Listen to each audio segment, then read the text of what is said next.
You didn't build an eBay store, you built a museum with Buy It Now buttons.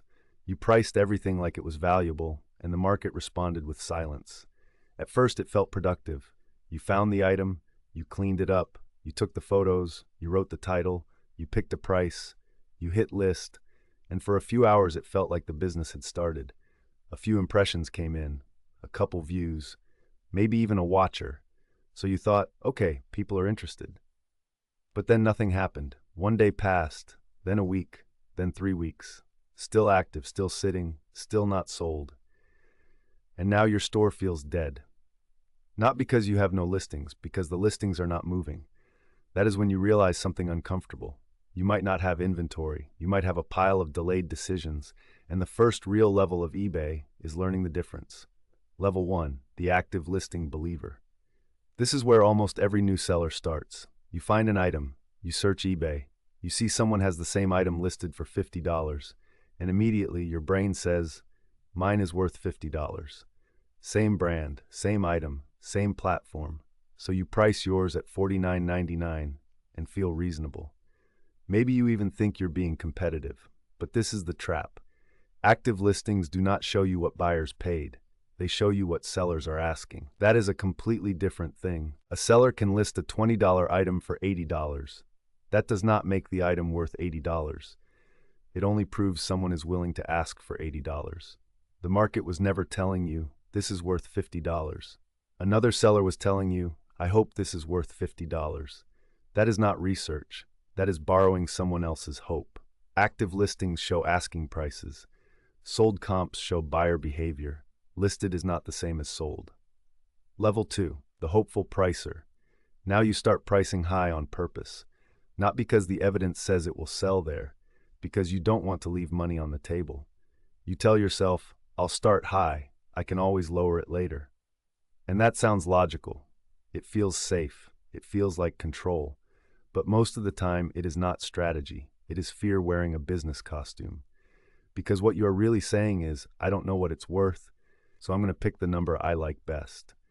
That is how a seller turns inventory into clutter. You list high. eBay gives the listing a little exposure. Buyers see it, they compare it, they scroll past. The listing gets fewer clicks, the activity slows, the item gets older, and now you do not just have an overpriced listing, you have a stale listing. You check it again later and think, maybe I should drop the price. But now the decision feels harder, because lowering the price feels like losing.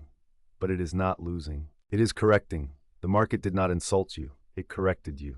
The market is not emotional. It is informational. You are allowed to be wrong on the first price. What matters is how quickly you accept the evidence. Because side hustlers with limited time cannot afford to babysit bad listings forever. If you only have a few hours a week, stale inventory is expensive. Not just because it ties up money, because it ties up attention. Every overpriced item becomes another thing you have to check, think about, revise, and mentally carry. That is not a store. That is a second job made out of unfinished decisions. Level 3, the watcher trap. Then comes the most dangerous notification in beginner eBay selling, a watcher. And suddenly you feel validated. Someone noticed, someone clicked, someone might buy. So you leave the price alone. Because now you think, if someone is watching, the price must be close. But a watcher is not a buyer. A watcher can mean a lot of things. They might be waiting for a discount. They might be comparing your item to 5 others. They might sell the same item and be watching the market. They might be curious. They might have clicked once and forgotten it exists. The beginner sees watchers and thinks, demand. The better seller sees watchers and asks, why haven't they bought? That question changes everything. Because if multiple people are watching and nobody is buying, the market might be giving you feedback. Maybe the price is too high. Maybe the shipping is too high. Maybe the photos are weak. Maybe your title is unclear. Maybe the condition does not justify the price. Maybe the sold comps do not support your number. A watcher feels like momentum. But until someone pays, it is only potential. And potential does not create cash flow. This is one of the hardest lessons for small sellers. You want the watcher to mean your price is right. But sometimes the watcher is proof that the item is interesting and the price is not. But this is where most side hustlers make the mistake worse. Instead of checking the evidence, they protect the price. They say, I know what I have. I'll wait for the right buyer. I'm not giving it away. And sometimes that is true. Some items are rare, some items need the right buyer, some items are worth waiting on. But most stale listings are not rare. They are just overpriced. And at some point, holding firm stops being discipline and starts being denial. Level 4. The sold comp reality check. This is the level where you finally stop asking what sellers want. You start asking what buyers actually paid. You search the item again, but this time you filter by sold listings, not active, sold. And now the story changes, because you see the item did sell, just not for what you hoped. You thought you had a $50 item, but the sold comps say buyers are actually paying less. Maybe your item is used and the higher one was new. Maybe your item is missing the box. Maybe your item has scratches. Maybe the sold one included free shipping. Maybe the best comp sold months ago and demand has cooled. This is the part beginners skip. They do not compare. They cherry pick. They find the highest active listing and say, that's the price. Or they find the highest sold comp and say, that's the price. But the better seller looks at the range. What did the low ones sell for? What did the average ones sell for? What did the high ones have that yours does not?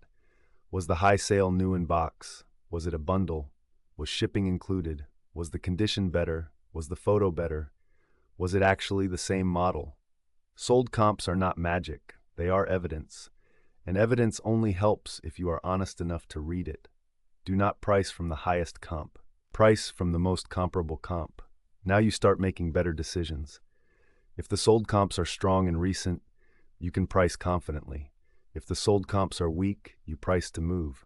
If the sold comps are inconsistent, you test the market but set a review date. If there are no sold comps, you treat the item as risky.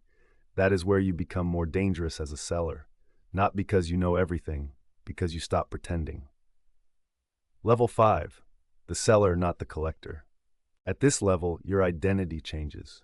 You stop pricing like a collector. You start pricing like a seller. The collector thinks, this is cool. This should be worth more. I paid good money for this. I don't want to let it go cheap. The seller thinks, what does the data say? How fast will this move? What is my net after fees and shipping? Would I buy this again? That is the real difference. A collector protects the item. A seller protects the cash flow. And this matters because your goal is not to have the best-looking active store. Your goal is to turn items into money. Then turn that money into better items. Buy, list, sell, reinvest, improve. If the item never sells, the loop breaks. You do not have momentum. You have storage. This is why pricing too high hurts more than beginners think. It does not just delay the sale. It delays the learning. Because every sold item teaches you something. What buyers want, what photos work, what categories move, what shipping actually costs, what items are not worth sourcing again. But stale items teach slower. They make you guess longer. And if you are a part-time seller, that is deadly because you do not have unlimited hours. You need every listing to either produce cash or produce a lesson, preferably both. Now your pricing system becomes simple. First, check sold comps. Second, compare condition. Third, account for shipping and fees.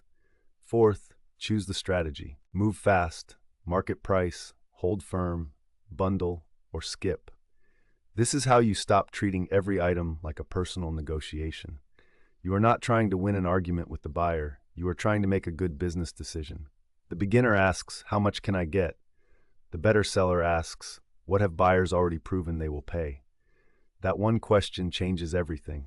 It changes what you list. It changes what you buy. It changes when you lower prices. It changes whether you bundle. It changes whether you walk away from bad inventory. Because the goal is not to prove your item is valuable. The goal is to make decisions that create profit. Listed is not the same as sold. A watcher is not a buyer. Hope is not pricing research.